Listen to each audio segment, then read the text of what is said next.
역사는 가장 평범한 사람들의 일상 위로 예고 없이 내려앉곤 합니다. 지금으로부터 46년 전, 대한민국의 어느 한 도시의 입구가 모두 봉쇄되고 모든 전화선이 끊겼던 열흘간의 기록이 있습니다. 신문도 방송도 그곳에서 무슨 일이 벌어지고 있는지 말하지 않았지만 사람들은 스스로 주먹밥을 나누고 서로의 상처를 닦아주며 그 고립된 시간을 견뎌냈습니다. 누군가는 이를 폭동이라 불렀고 누군가는 이를 비극이라 기록했습니다. 하지만 그날 그곳에 있었던 이들에게 이것은 내 이웃과 가족을 지키기 위한 처절한 몸짓이었습니다.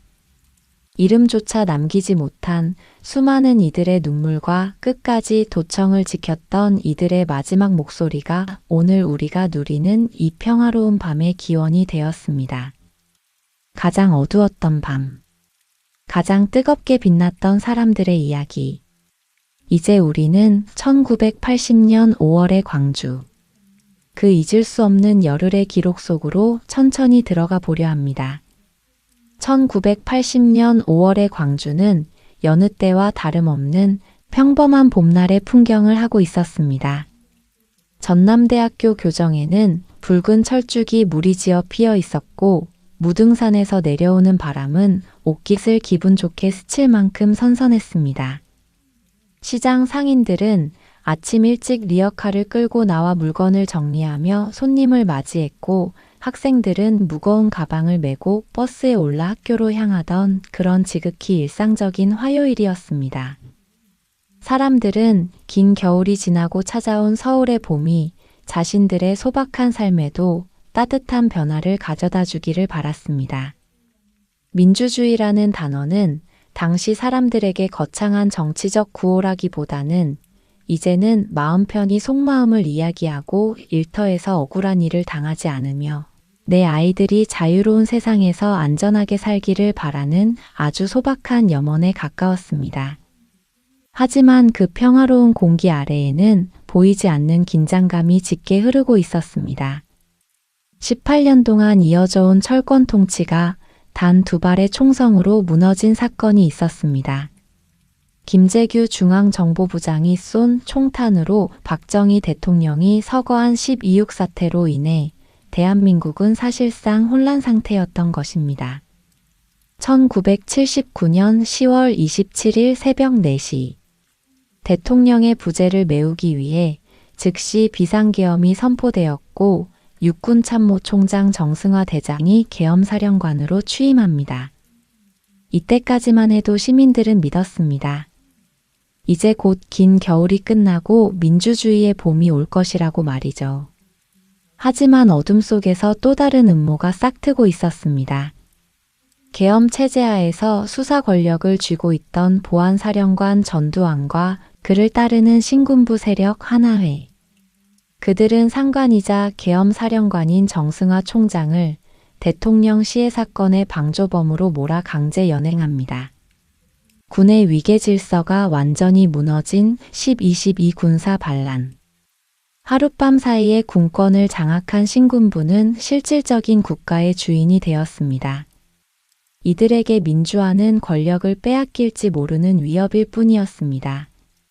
1980년 5월 거리로 쏟아져 나온 시민들은 외쳤습니다. 군부는 정치에서 손을 떼고 계엄을 해제하라고 말이죠. 이 뜨거웠던 민주화의 열망을 우리는 서울의 봄이라 부릅니다. 하지만 신군부의 대답은 싸늘했습니다. 그들은 오히려 이 혼란을 빌미로 더 강력한 통제를 준비합니다. 5월 17일 밤 자정. 신군부는 비상계엄을 전국으로 확대하고 정치인들을 구속하며 모든 대학에 휴교령을 내립니다.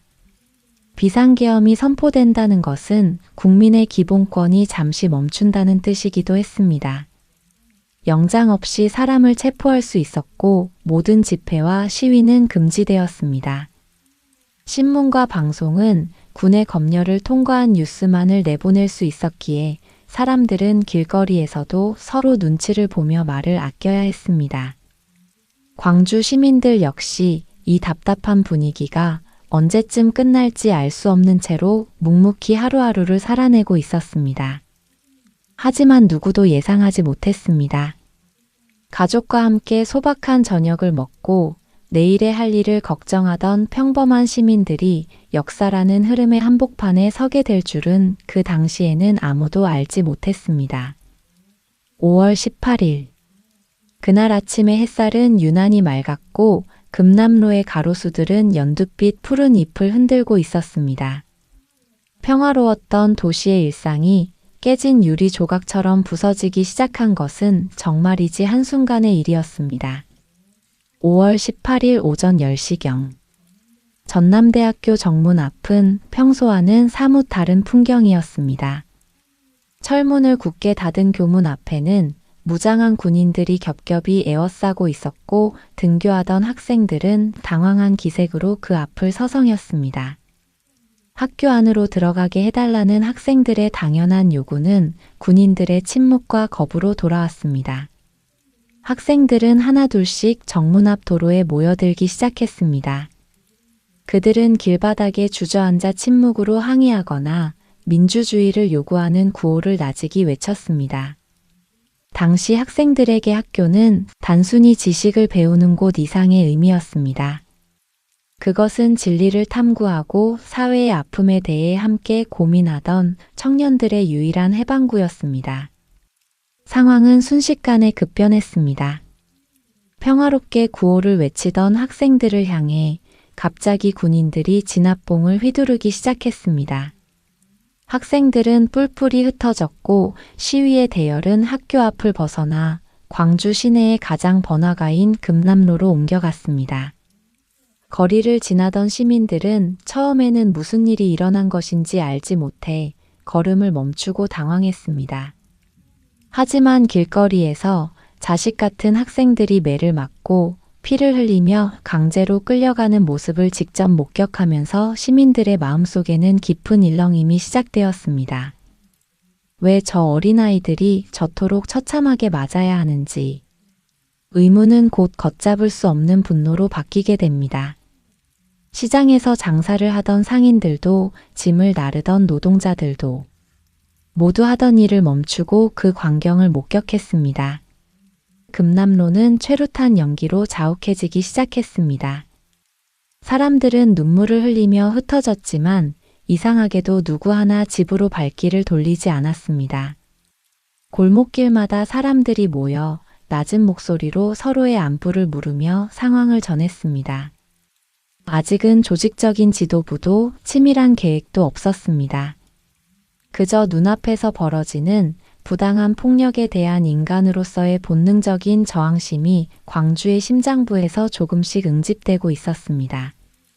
왜 하필 광주의 전남대학교였을까요? 그것은 우연이 아닌 당시 군부 세력의 치밀한 계획 중 하나였습니다. 1980년 5월 17일 밤, 비상계엄이 전국으로 확대되면서 군부 세력은 전국의 주요 대학에 군대를 급파했습니다. 서울대, 고려대 등 서울의 대학들도 군화발에 짓밟혔지만 전남대학교는 호남 지역 지성의 중심지로 그들에게는 반드시 꺾어야 할 저항의 상징과도 같았습니다. 그들은 학교를 점령하고 교문을 걸어 잠그면 학생들의 입을 막고 상황을 끝낼 수 있을 것이라 믿었습니다.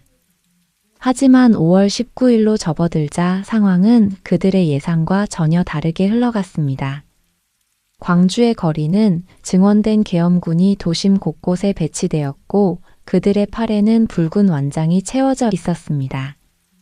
시민들은 거리를 지나가는 것조차 큰 두려움이 되었습니다. 당시 투입된 군인들은 지독한 훈련을 받은 특수부대원들이었습니다.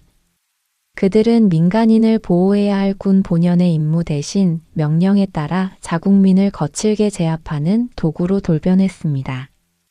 금남로의 화원 앞에서도 충장로의 옥하게 앞에서도 이해할 수 없는 폭력이 이어졌습니다. 어른들은 아이들을 집 안으로 급히 불러들였고 상점들은 하나둘 셔터를 내리며 문을 닫았습니다. 당시 광주 시민들이 느꼈던 감정은 단순한 공포를 넘어선 깊은 배신감이었습니다.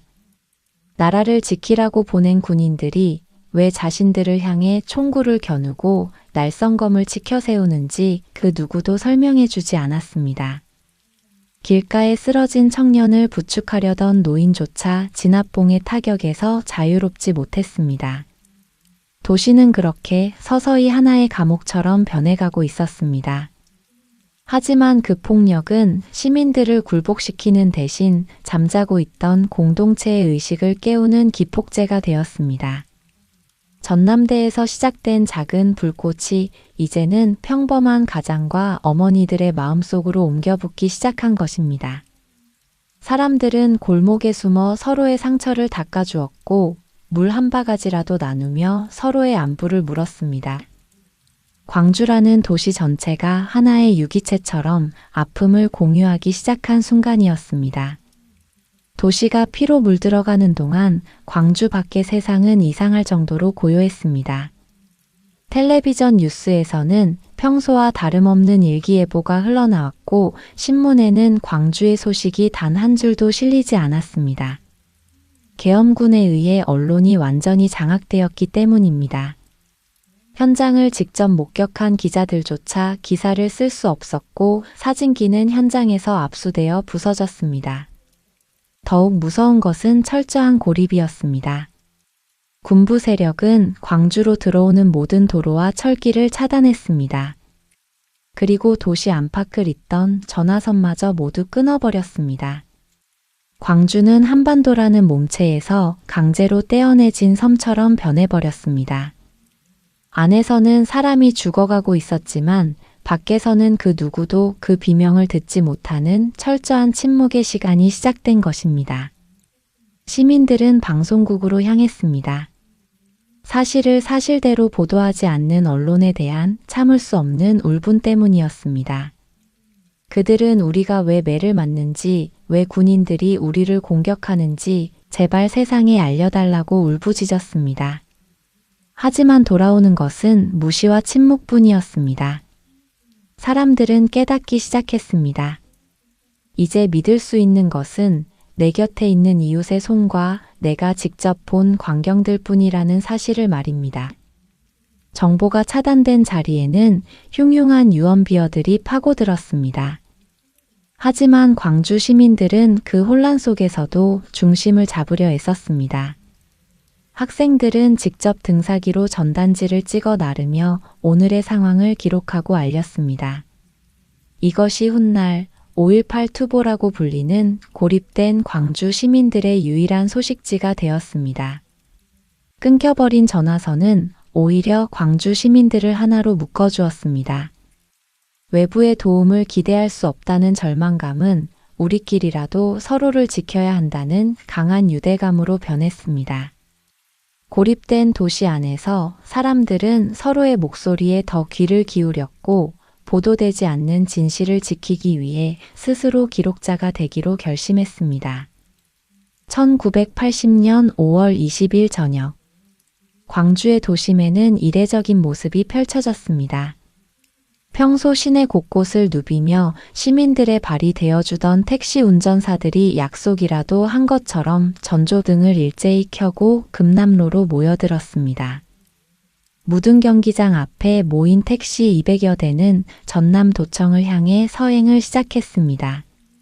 그들의 차량 앞유리에는 계엄 해제와 휴교령 철회라는 문구가 적힌 종이가 붙어 있었습니다. 이 시위를 주도한 인물 중 한 명인 택시 운전사 박금희 씨는 낮 동안 거리에서 목격한 참혹한 광경을 동료들에게 전했습니다. 학생들이 피를 흘리며 끌려가는데 핸들만 잡고 있을 수 없었다는 그의 말은 동료들의 가슴에 불을 지폈습니다. 택시들은 경적을 울리며 행진했습니다. 군인들의 진압봉이 차창을 깨뜨리고 최루탄이 차 안으로 던져졌지만 운전사들은 핸들을 놓지 않았습니다. 버스와 트럭들도 이 행렬에 합류했습니다. 대형 버스들은 군인들의 저지선을 밀어내며 시민들이 전진할 수 있는 방패가 되어주었습니다. 시민들은 차창 밖으로 손을 뻗어 운전사들의 손을 맞잡았습니다. 밤 9시경. 금남로는 수백 대의 차량이 내뿜는 헤드라이트 불빛으로 대낮처럼 밝아졌습니다. 이것은 고립된 도시에서 시민들이 스스로 만들어낸 첫 번째 조직적 저항이자 승리의 경험이었습니다. 하지만 그에 따른 대가는 혹독했습니다. 시위를 마친 운전사들은 현장에서 연행되어 모진 고초를 겪어야 했습니다. 그럼에도 불구하고 차량 시위는 광주 시민들에게 큰 용기를 주었습니다. 자신들의 생계수단인 차를 몰고 나와 학생들을 지켜냈다는 사실은 이후 전개될 시민자치 공동체의 정신적 토대가 되었습니다. 도시의 모든 보급로가 끊기게 되자 광주 안의 식량 사정은 급격히 나빠졌습니다. 하지만 그 위기의 순간에 광주의 어머니들이 나섰습니다. 양동시장과 대인시장의 상인들은 창고에 쌓아둔 쌀 가마니를 풀어서 길가에 솥을 걸었습니다. 상인들은 밥을 지어서 손바닥만한 주먹밥을 뭉쳤습니다. 소금으로 간을 맞춘 투박한 주먹밥은 거리의 시민군과 배고픈 학생들에게 아낌없이 전달되었습니다. 시장의 큰어머니로 불리던 상인들은 시위대를 향해 밥은 먹고 하라며 주먹밥을 건넸습니다. 돈을 주겠다는 사람들에게는 화를 내며 손사래를 쳤습니다. 당시 광주 시내의 식당들과 빵집들도 가진 음식들을 모두 내놓았습니다. 약사들은 약국 문을 열어두고 상처 입은 이들을 위해 소독약과 붕대를 거리로 들고 나왔습니다. 이 시기 광주에서는 단 한 건의 약탈이나 절도 사건도 발생하지 않았습니다. 은행은 문이 닫혀 있었지만 누구도 침입하지 않았고 식량이 부족한 상황에서도 매점 매석은 찾아볼 수 없었습니다. 오히려 서로 더 적게 먹고 더 많이 나누려는 마음들이 가득했습니다. 역사는 이 열흘간의 광주를 대동세상이라 부릅니다. 헌혈 행렬도 끊이지 않았습니다. 기독병원과 전남대병원 앞에는 부상자들에게 피를 나누어 주려는 시민들이 수백 미터씩 줄을 섰습니다. 내 피가 이웃의 생명을 살릴 수 있다는 믿음 하나로 사람들은 너나 할 것 없이 앞다투어 나눔을 실천했습니다. 5월 21일 오전 전남도청 앞 광장에는 30만 명이 넘는 인파가 운집했습니다. 시민들은 계엄군의 철수를 요구하며 군 지휘부와 협상을 시도하고 있었습니다. 정오가 되자 도청 스피커에서 애국가가 울려 퍼졌습니다. 광장에 모인 사람들은 모두 제자리에 서서 가슴에 손을 얹고 애국가를 부르기 시작했습니다. 우리나라와 우리 민족을 사랑한다는 고백이 노래가 되어 울려 퍼지던 그 순간이었습니다. 도청 옥상에서 날카로운 총성이 들려왔습니다. 그것은 경고 사격이 아니었습니다. 애국가에 맞춰 시민들을 향해 직접 조준된 집단 발포였습니다. 맨 앞에 서 있던 시민들이 힘없이 쓰러졌고 광장은 순식간에 비명과 통곡의 바다로 변했습니다. 장갑차 위에 올라가 태극기를 흔들던 청년도 부상자를 업고 뛰던 시민도 총탄의 표적이 되었습니다. 이날의 발포는 현장 지휘관의 우발적인 판단이 아니었습니다. 계엄군은 이미 실탄을 지급받고 도청 옥상과 주변 빌딩에 저격수들을 배치해둔 상태였습니다. 국가를 상징하는 노래가 흐르는 동안 국가는 자국민을 향해 살상 무기를 휘둘렀습니다. 이 모습을 목격한 광주 시민들에게 씻을 수 없는 배신감과 상처를 남겼습니다. 총소리는 오후 내내 간헐적으로 이어졌습니다. 계엄군은 도심 외곽으로 후퇴하면서도 보이는 사람들을 향해 총을 쏘았습니다. 특히 광주교도소 인근과 지원동 일대에서는 길을 지나가던 행인들과 아이들까지 총탄에 희생되는 참사가 벌어졌습니다. 오후 1시의 총성은 5.18 민주화 운동의 성격을 근본적으로 바꾸어 놓았습니다. 더 이상 대화와 평화적인 시위만으로는 가족의 생명을 지킬 수 없다는 절박한 인식이 도시를 지배했습니다.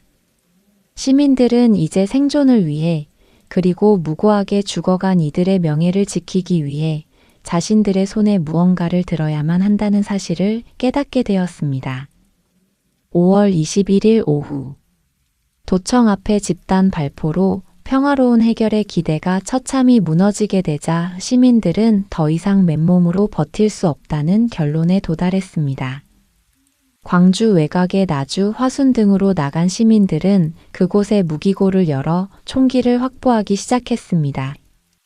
이것은 공격을 위한 무장이 아니라 가족을 지키기 위한 최후의 방어 수단이었습니다. 그렇게 결성된 시민군의 중심에는 평범하지만 단단한 인물들이 있었습니다. 당시 나주 지역에서 총기 확보를 이끌었던 인물 중 한 명은 평범한 청년이었던 김복만 씨였습니다. 그는 군 복무 경험이 있는 시민들을 모아 총기 관리와 안전 수칙을 교육했습니다. 우리가 총을 든 이유는 사람을 쏘기 위해서가 아니라 더 이상의 죽음을 막기 위해서다라는 것이 그들의 철칙이었습니다. 시민군의 구성은 놀라울 정도로 다양했습니다. 도청 안에서 시민군의 살림을 도맡았던 안종필 씨와 같은 노동자부터 교복을 입은 채 트럭에 올라탄 고등학생들까지 있었습니다.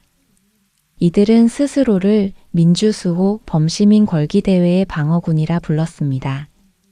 총을 들었음에도 불구하고 광주 시내에서는 총기 사고나 무질서한 행위가 발생하지 않았습니다. 오히려 시민군은 계엄군이 물러난 빈자리를 대신해 밤낮으로 순찰을 돌며 도시의 치안을 지켰습니다. 특히 구두닦이 소년들과 껌파리 소년들로 구성된 이른바 꼬마 시민군의 에피소드는 가슴을 뭉클하게 합니다. 그들은 누구보다 먼저 트럭에 올라타며 시민들에게 전단지를 나눠주고 부상자를 나르는 일을 도왔습니다. 이들은 전문적인 군인은 아니었으나 인간의 존엄을 지키겠다는 의지만큼은 그 어떤 정규군보다 단단했습니다. 시민군의 등장은 권력에 의한 일방적인 폭력을 멈추게 한 유일한 억제력이었습니다. 전남도청 앞에서의 집단 발포는 광주 시민들에게 지울 수 없는 충격을 안겼습니다. 하지만 시민들이 예비군 무기고를 열어 무장을 시작하고 거세게 저항하자 당황한 계엄군은 전술적인 후퇴를 선택합니다. 그들은 도심을 비워두고 광주 외곽의 교도소와 시외로 나가는 길목들을 겹겹이 포위하는 이른바 봉쇄 작전에 돌입했습니다. 그렇게 5월 22일부터 26일까지 광주는 군인도 경찰도 없이 오직 시민들끼리 다스리는 유례없는 해방 광주의 시간을 맞이하게 됩니다. 이 시기 광주 안은 눈부실 정도로 평화로웠습니다. 공권력이 사라진 자리를 채운 것은 시민들의 자발적인 질서였습니다.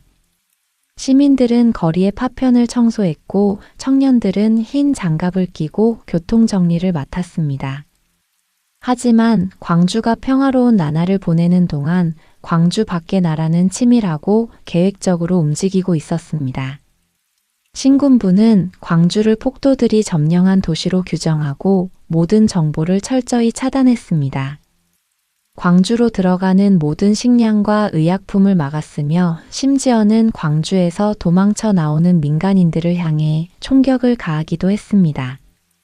당시 군 지휘부는 광주를 고립시켜 고사시키거나 다시 진입하여 무력으로 진압하기 위한 상무충정 작전의 계획을 세밀하게 다듬고 있었습니다. 광주 시내에서 시민들이 우리는 민주주의를 원한다며 평화적인 토론을 이어가던 그 순간에도 도시 외곽을 포위한 계엄군은 총구의 방향을 다시 도심으로 향하고 있었습니다. 국가의 지도부는 시민들의 대화 요구에 응답하는 대신 무력을 동원해 상황을 종결지을 준비를 마쳐가고 있었습니다. 광주 안의 대동세상은 밖에서 조여오는 거대한 군사적 압박 속에서 피어난 짧지만 위태로운 기적이었습니다. 이 7일간의 자치는 이들을 통치하려는 계엄군이 없어서 가능했던 것이 아닙니다. 외부의 위협 속에서도 우리가 누구인지, 우리가 왜 싸우는지를 스스로 증명하려 했던 광주 시민들의 의지가 만든 시간이었습니다.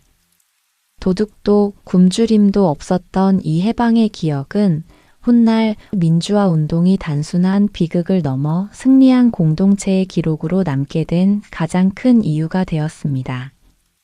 정적이 감도는 광주의 밤. 모든 언론이 입을 닫고 방송국의 불이 꺼졌을 때 도심의 어둠을 뚫고 흐르던 단 하나의 목소리가 있었습니다.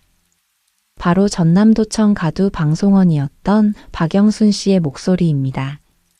당시 송원전문대학의 평범한 학생이었던 그녀는 거리에서 공포에 질린 시민들과 피 흘리는 이웃들을 목격한 뒤 떨리는 손으로 마이크를 잡았습니다.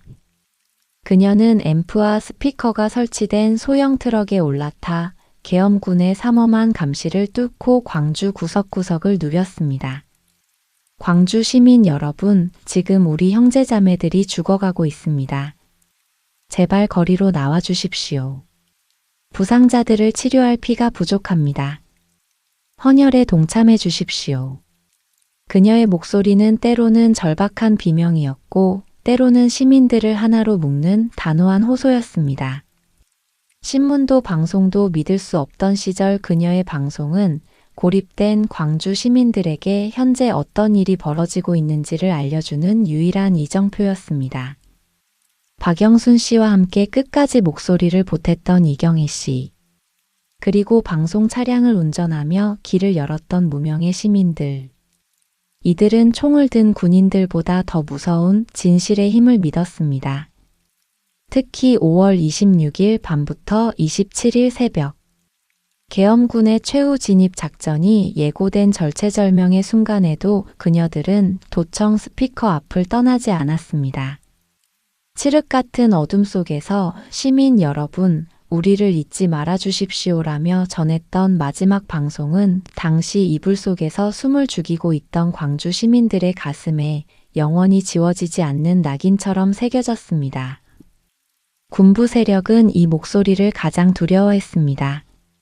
진입작전 당시 계엄군에게 내려진 주요 명령 중 하나가 가두 방송을 즉시 중단시키라는 것이었을 정도였습니다.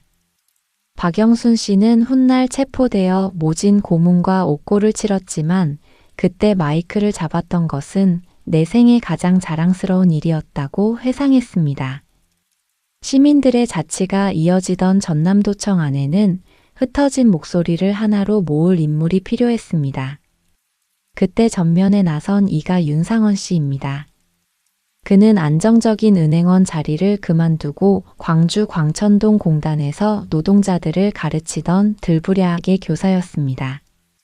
대변인 직책을 맡은 그는 도청을 찾아온 외신 기자들에게 우리는 민주주의를 바라는 평범한 시민일 뿐이며 총을 든 것은 살상하기 위함이 아니라 방어하기 위함이다 라고 논리적으로 설명하며 고립된 광주의 진실을 밖으로 알리는 통로가 되었습니다.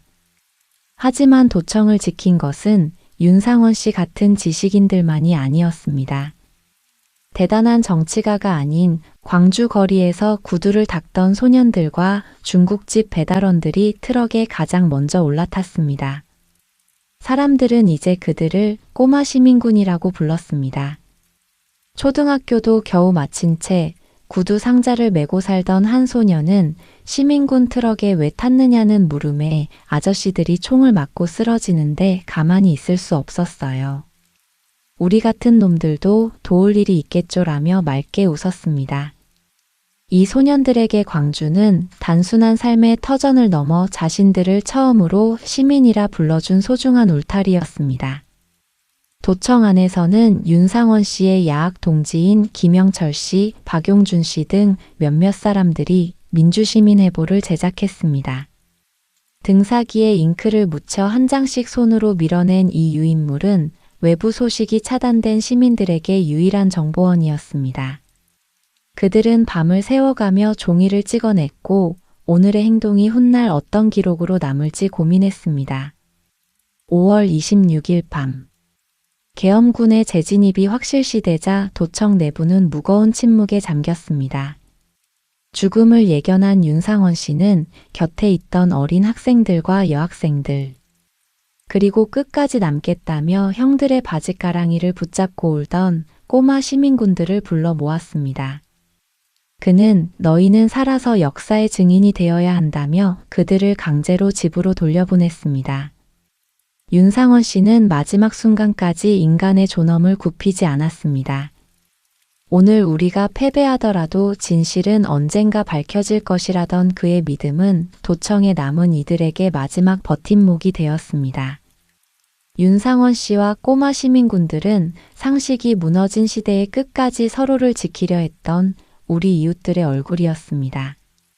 윤상원 대변인이 도청 안에서 진실을 말하고 있을 때 그 목소리를 필름에 담아 세계로 실어 나른 인물이 있었습니다. 독일 공영방송의 일본 특파원이었던 위르겐 힌츠페터입니다. 그는 광주에서 심상치 않은 일이 벌어지고 있다는 소문을 듣고 무작정 한국행 비행기에 몸을 실었습니다. 계엄군이 모든 길을 통제하자 그는 검문소를 통과하기 위해 광주에 남겨진 회사 직원을 데려오라는 지시를 받았다는 기지를 발휘했습니다. 마침내 광주 시내에 들어선 그는 충격적인 장면을 목격합니다. 군인이 자국민을 향해 총칼을 휘두르는 모습, 그리고 그 아비규환 속에서도 서로를 돌보는 시민들의 모습이었습니다. 힌츠페터는 목숨을 걸고 카메라 셔터를 눌렀습니다. 계엄군에게 필름을 뺏기지 않기 위해 그는 촬영한 필름통을 과자 상자 속에 숨기거나 몸에 테이프로 붙여 광주 밖으로 실어 날랐습니다. 그가 담아낸 영상에는 계엄군의 잔혹한 진압뿐만 아니라 부상자를 위해 줄 선 헌혈 행렬과 주먹밥을 나누는 어머니들의 모습 같은 광주의 진짜 얼굴이 고스란히 담겼습니다. 그가 위험을 무릅쓰고 빼낸 이 필름은 일본을 거쳐 독일로 전달되었고 곧 전 세계 뉴스로 보도되었습니다. 아무도 몰랐던 광주에 고립된 비극이 세상 밖으로 처음 터져나온 순간이었습니다.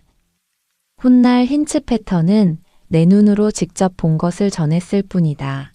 당연히 해야 할 일을 한 것이다 라고 회상했습니다. 그는 죽어서도 광주에 묻히고 싶다는 유언을 남겼고 현재 그의 손톱과 머리카락 일부가 광주 망월동 묘역에 안치되어 시민들과 함께 잠들어 있습니다. 이 시기에 전남도청 옆에 위치한 체육관인 상무관은 광주에서 가장 엄숙한 장소가 되었습니다. 거리 곳곳에서 수습된 시신들이 이곳으로 모여들었기 때문입니다. 처음에는 가만이나 비닐로 덮여있던 시신들이 시민들의 성금과 기증으로 마련된 나무 관 속에 하나둘 안치되기 시작했습니다. 이곳에서 시신을 닦고 염을 하며 곁을 지킨 이들은 전문 장례사가 아닌 평범한 시민들이었습니다. 상무관의 차가운 바닥에 뉘어진 수많은 관 중에는 교복을 입은 박금희양의 관이 있었습니다.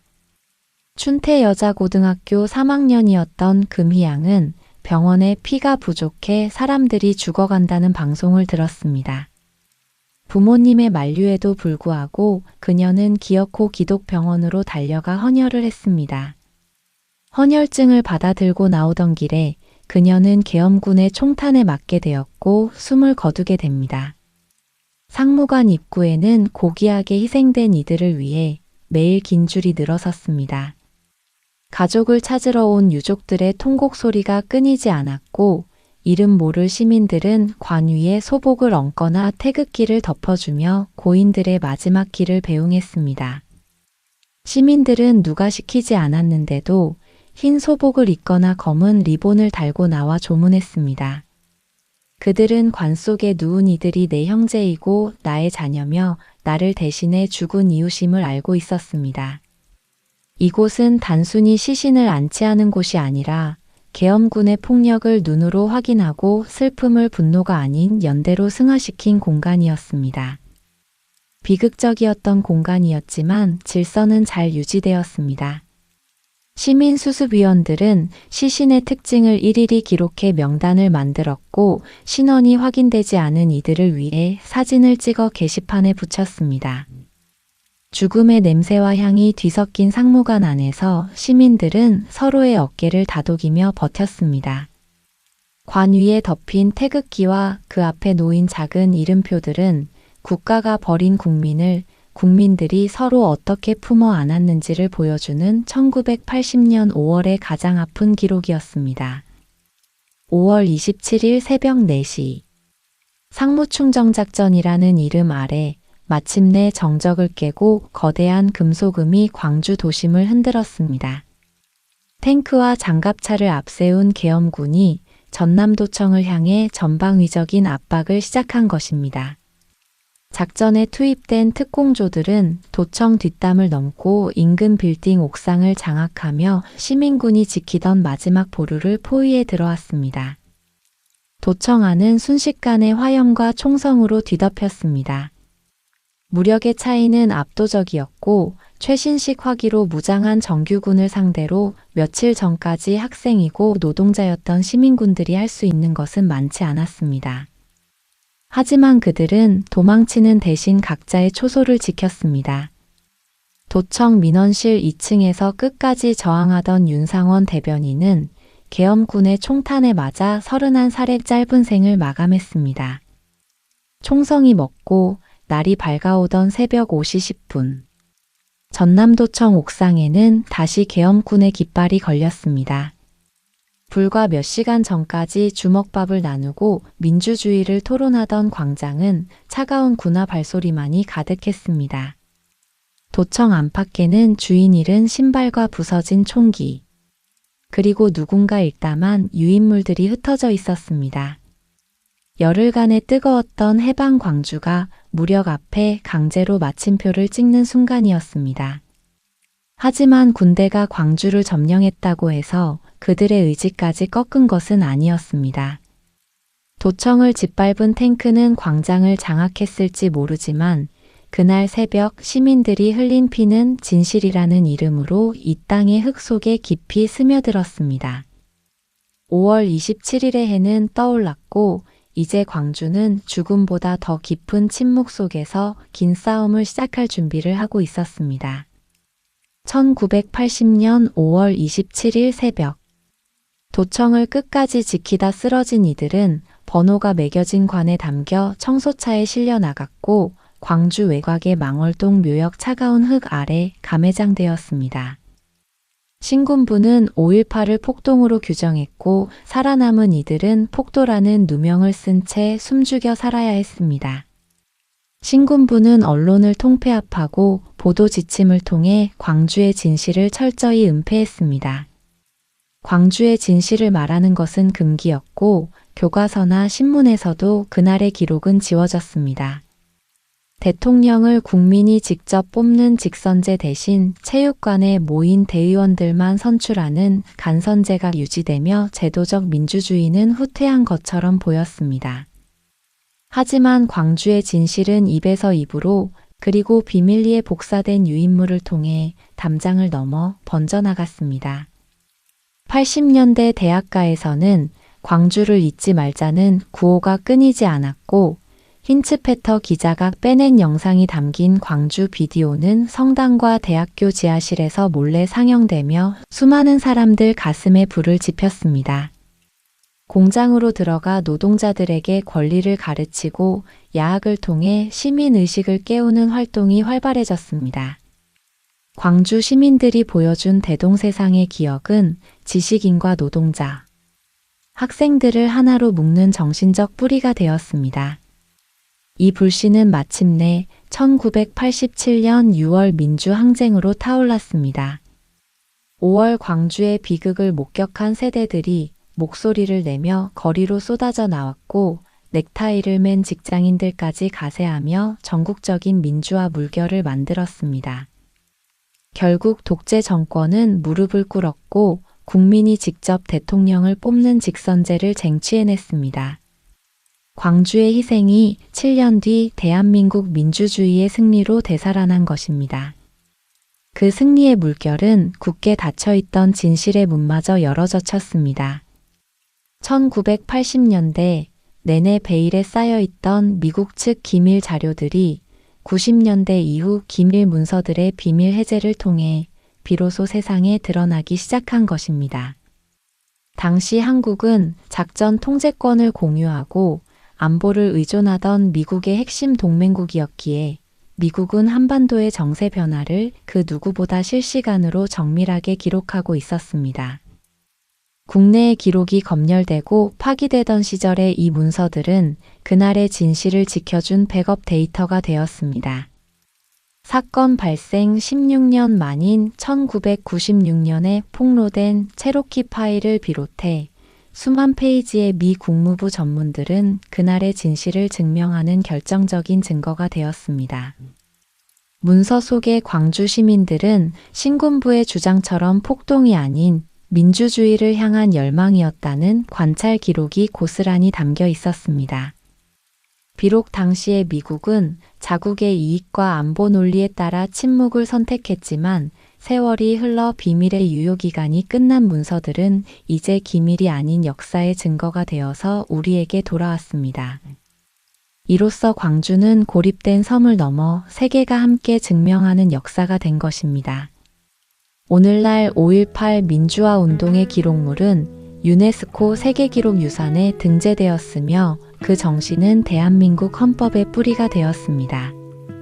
시장 어머니들이 나누던 주먹밥은 우리 사회의 따뜻한 연대의식으로, 꼬마 시민군과 윤상원 씨 같은 분들이 보여준 용기는 불의에 맞서는 시민 정신의 상징으로 남았습니다. 우리가 지금 누리는 평온한 밤, 그리고 내 생각을 자유롭게 말할 수 있는 이 당연한 권리는 1980년 5월 광주가 흘린 눈물과 그 뒤를 이은 수많은 사람의 발걸음 위에 세워진 것입니다. 46년 전, 그들이 지키려 했던 것은 인간답게 살 권리였습니다. 이제 그 꿈은 우리의 일상이 되어 누리고 있습니다. 따뜻한 5월을 맞이하며 5.18 민주화 운동을 다시 한번 생각해보는 뜻깊은 시간이 되시길 바랍니다.